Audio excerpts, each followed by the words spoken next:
Price વધશે એમ તમારું demand function પણ વધશે અને એ પ્રમાણે તમારી ડિમાન્ડ ફંક્શનની સાથે સાથે તમારું રેવન્યુ ફંક્શનમાં પણ ચેન્જીસ થશે. સપોઝ કે અહીંયા આપેલું છે એક એક્ઝામ્પલ કે for P is equal to 18 minus PX is a demand function. એ તમારું માંગનું વિધેય છે. તો હવે એને તમારે આવકના વિધેયમાં પુટ કરો, એટલે કે Pનું ફંક્શન આપેલું છે તો Pની જગ્યાએ તમે 18 માઇનસ 5X મૂકશો તો એ જે તમારું ફંક્શન બનશે એ તમારું આવકનું વિધેય બનશે. હવે એ આવકના વિધેયમાં જેમ જેમ ડિમાન્ડ વધતી જશે, એટલે કે એક્સની વેલ્યુ જેમ જેમ તમે વધારતા જશો એમ એમ તમારું આવક વધતી જશે અને એ પ્રમાણે તમને આવકના વિધેય ઉપરથી તમને કેટલું પ્રોફિટ થશે કંપનીને, કે કેટલી આવક થશે, કે કેટલો લોસ થશે એ ફંક્શન ઉપરથી તમને ખબર પડી જશે.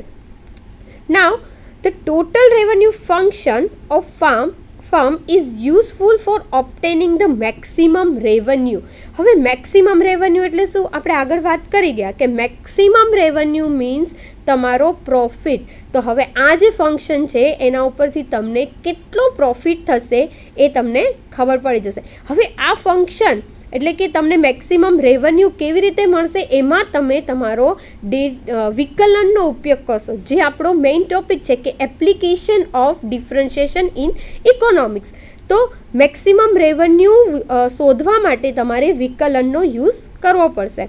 તો કેવી રીતે થશે કે તમારું જે પણ આવકનું વિધેય છે એ વિધેયનું તમારું ફર્સ્ટ વિકલન કરો અને પછી એને ઇક્વલ ટુ 0 કરો એટલે તમને એક એક્સની વેલ્યુ મળશે.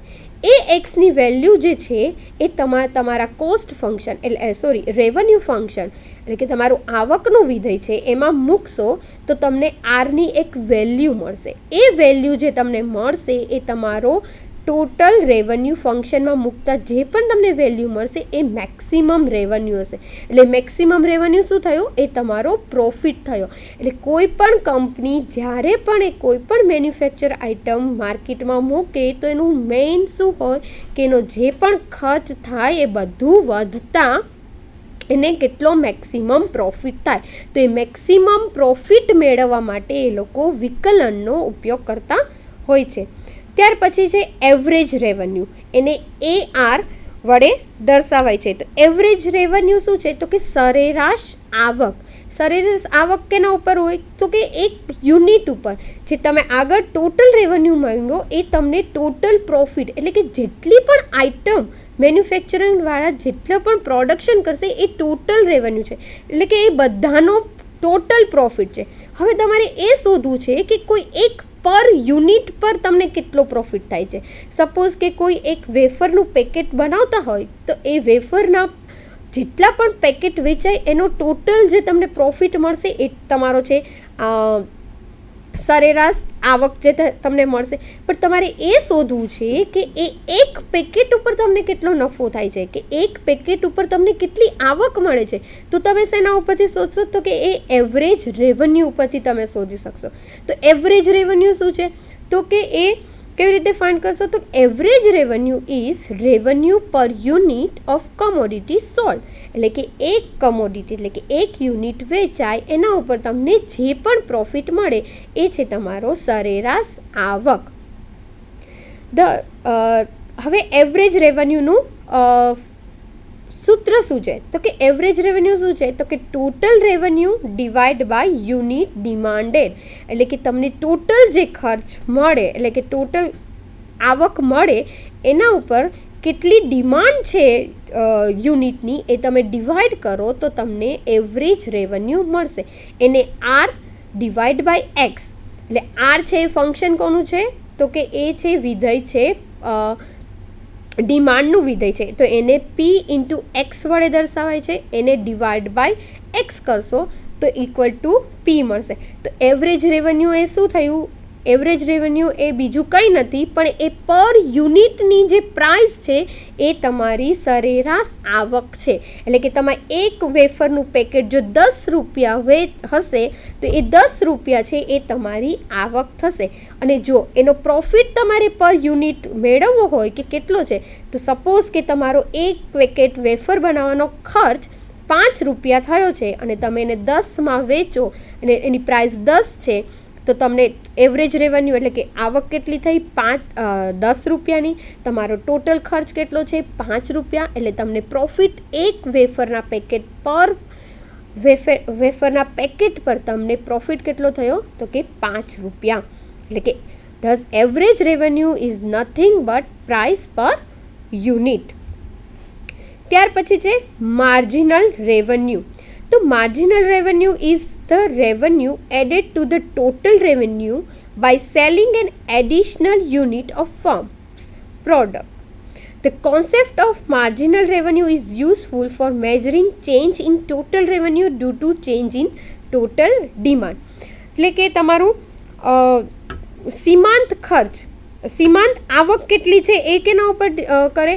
તો કે કોઈ પણ કંપની છે એ જ્યારે પણ એનું પ્રોડક્શન કરે તો એ પ્રોડક્શનમાં એ જોવે કે એની ડિમાન્ડ કેટલી છે, એ પ્રમાણે એનું પ્રોડક્શન વધારે. તો એ જે પણ એડિશનલ યુનિટ છે એટલે કે જેટલા પ્રોડક્ટ એ યુનિટ એડ કરશે એ જે પછી એને જે ટોટલ રેવન્યુ મળશે એ એનું છે માર્જિનલ રેવન્યુ. એટલે કે સીમાંત આવક એ એને વધારાની આવક થશે કે જો ડિમાન્ડ કોઈ પણ વસ્તુનો માંગ અચાનક જ માર્કેટમાં વધી ગઈ તો એ પ્રોડક્શન એનું વધારી દેશે કંપની અને એ પછી એનો વધારાનો કોસ્ટ લેશે. તો માર્જિનલ રેવન્યુ શું છે? તો કે marginal revenue equal to change in the total revenue divide by change in the demand. એટલે કે ટોટલ આવકમાં જે તમારો ચેન્જ થાય એને ડિવાઈડ બાય તમારો જે માંગમાં જે ચેન્જ થશે એને તમે ડિવાઈડ કરશો તો તમને માર્જિનલ એટલે કે સીમાંત આવક મળશે. હવે સીમાંત આવકની ક્યારે જરૂર પડે?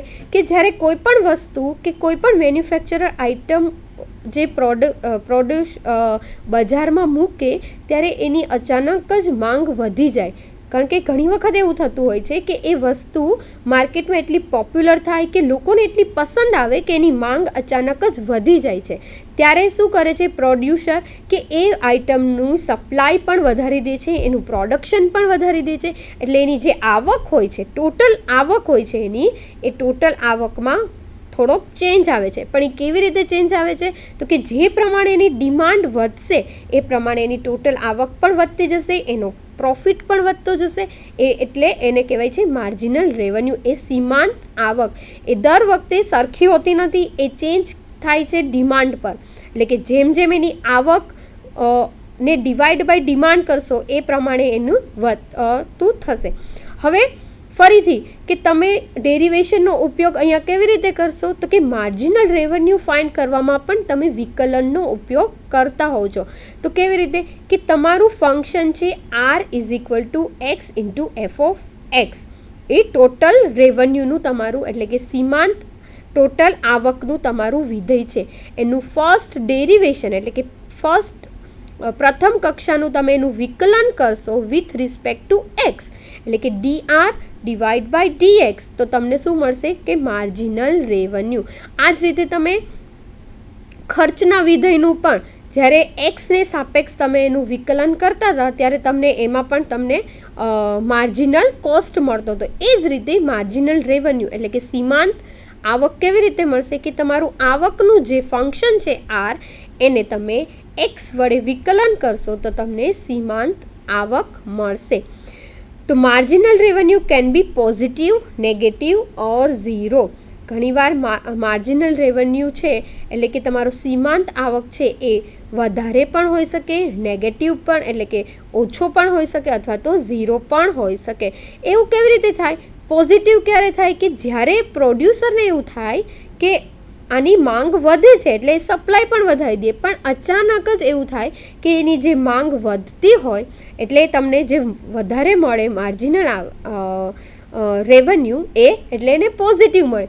પણ ઘણીવાર એવું પણ બનતું હોય છે કે જ્યારે તમે સપ્લાય વધારો અને અચાનક જ એની ડિમાન્ડ ઘટી જાય તો તમારી ટોટલ આવક એટલે કે ટોટલ આવક છે એને ડિવાઈડ બાય તમે જે માંગ કરશો એ ઓછી આવશે તો તમને એમાં નેગેટિવ વેલ્યુ મળશે. હવે અહીંયા એક એક્ઝામ્પલ આપેલો છે, એ આપણે જોઈ લઈએ કે તમારું ડિમાન્ડ ફંક્શન છે, ડિમાન્ડ ફંક્શન ઓફ કમોડિટી પી એ આપેલું છે. તો શું છે કે 40 - 3x. હવે તમારે સીમાંત આવક ફાઇન્ડ કરવાની છે, એટલે કે સીમાંત આવક એમાંથી મેળવવાની છે. એટલે શું કરવાનું છે, તમારે જસ્ટ એનું વિકલન કરવાનું છે, જે તમારો મેઇન ટોપિક છે કે વિકલનનો ઉપયોગ કેવી રીતે થાય છે માર્કેટમાં અથવા કોઈ પણ જગ્યાએ. તો આ એનું એક સિમ્પલ એક્ઝામ્પલ છે કે તમારું આ ફંક્શન આપેલું છે, એને પહેલાં તો તમે રેવન્યુ ટોટલ ફાઇન્ડ કરશો. ટોટલ રેવન્યુ ફાઇન્ડ કરશો તો ટોટલ રેવન્યુનું ફંક્શન શું છે, તો કે R = P × X. હવે P છે એટલે એ તમને આપેલું છે ડિમાન્ડ ફંક્શન, એટલે એ વેલ્યુ તમે Pની જગ્યાએ મૂકશો, એટલે કે Pની જગ્યાએ શું મૂકશો, તો કે 40 - 3x × X, એટલે તમને આવકનું વિધેય મળશે R = 4x - 3x². હવે ટોટલ રેવન્યુ તમને મળ્યું. હવે ટોટલ રેવન્યુનું તમે વિકલન કરશો વિથ રિસ્પેક્ટ ટુ એક્સ, એટલે શું થશે, 40x છે એટલે એક્સનું વિકલન એક્સને સાપેક્ષ કરશો એટલે 1, એટલે 40 - x²નું વિકલન કરશો એટલે 2x આવશે. 2x × 3 એટલે કે 6x તમને મળશે. એ તમારું મળશે માર્જિનલ રેવન્યુ. એટલે આ રીતે તમે વિકલનનો ઉપયોગ કોઈ પણ જગ્યાએ માર્જિનલ રેવન્યુ અથવા તો માર્જિનલ કોસ્ટ એ બધું ફાઇન્ડ કરવામાં તમને મળતું હોય છે. હવે નેક્સ્ટ આપણે એ જ રીતે એક બીજો એક્ઝામ્પલ જોઈ લઈએ કે demand function of commodity x = 100 - p/2. Find the marginal revenue when demand is 15 units. હવે અહીંયા તમને ડિમાન્ડ ફંક્શન આપેલું છે, એના ઉપરથી તમારે સીમાંત આવક મેળવવાનું છે, અને એ સીમાંત આવક ઉપરથી જો 15 યુનિટની ડિમાન્ડ વધી જાય તો તમારું માર્જિનલ રેવન્યુ કેટલું થાય એ, એટલે કે ટોટલ રેવન્યુ કેટલું થાય એ તમારે શોધવાનું છે. તો અહીંયા એક્સ આપેલું છે, 100 - p/2 ઇઝ ડિમાન્ડ ફંક્શન છે. એટલે હવે તમારે R × Px માં તમારે પીનું ફંક્શન, ડિમાન્ડ એટલે કે પીનું ફંક્શન નો ઉપયોગ કરવો પડશે. એટલે તમારે જે પણ આ ફંક્શન છે 2x = 100 - p, એને પીના આખા ફોર્મમાં એને કન્વર્ટ કરવું પડશે. તો કેવી રીતે થશે, તો કે p = 100 - 2 × x. હવે જે પીની વેલ્યુ તમને મળી એ તમારા આવકના વિધેયમાં મૂકો, તો એની જગ્યાએ તમે શું મૂકશો, 100 - 2x × x. તો તમને કેવું ફંક્શન મળશે, 100x × 2x². તો આ તમારું થશે ટોટલ રેવન્યુ ફંક્શન, એટલે કે તમારું ટોટલ આવકનું ફંક્શન થશે. હવે ટોટલ આવકનું ફંક્શન મળ્યા પછી તમે વિકલનનો ઉપયોગ કરીને તમે શું મેળવશો, માર્જિનલ રેવન્યુ ફંક્શન. તો માર્જિનલ રેવન્યુ ફંક્શન તમને શું મળશે, તો એ બીજી સ્લાઇડમાં છે, તો જોઈ લો. માર્જિનલ રેવન્યુ ફંક્શન એટલે કે તમારું જે ટોટલ રેવન્યુ ફંક્શન છે એને વિકલન કરો એક્સને સાપેક્ષ, તો તમારે મળશે 100 - 4x. હવે તમારે શું શોધવાનું છે, તો કે સીમાંત આવક તમારી કેટલી છે, કે ડિમાન્ડના ઉપર તમારી આવક કેટલી વધી એ શોધવાનું છે. તો એ તમને ડિમાન્ડના યુનિટ્સ કેટલા આપેલા છે, તો કે 15 આપેલા છે. તો હવે એ 15 તમે ક્યાં મૂકશો, એ 15 શું છે, એ તમારા યુનિટ છે. તો યુનિટને આપણે કેના વડે દર્શાવેલા છે, એક્સ વડે. તો હવે એક્સની જગ્યાએ તમે 15 મૂકશો તો તમને શું મળશે, 40.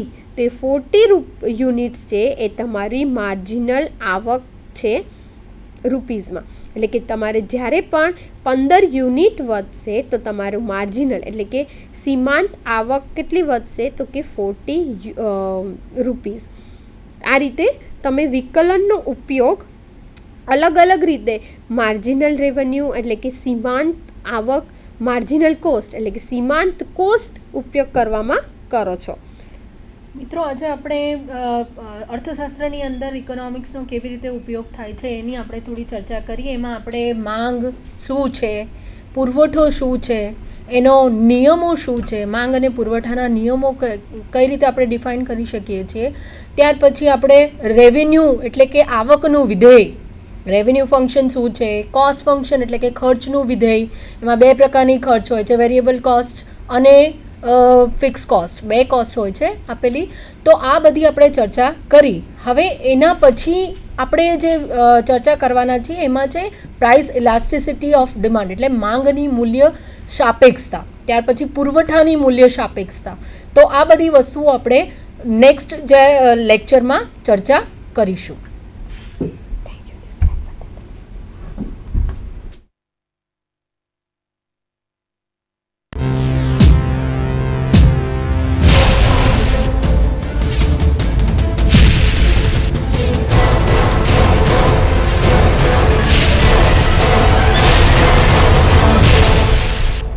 Sandhan All Gujarat Integrated Classroom. સેટેલાઇટના માધ્યમથી જોડતી કડી એટલે સંધાન.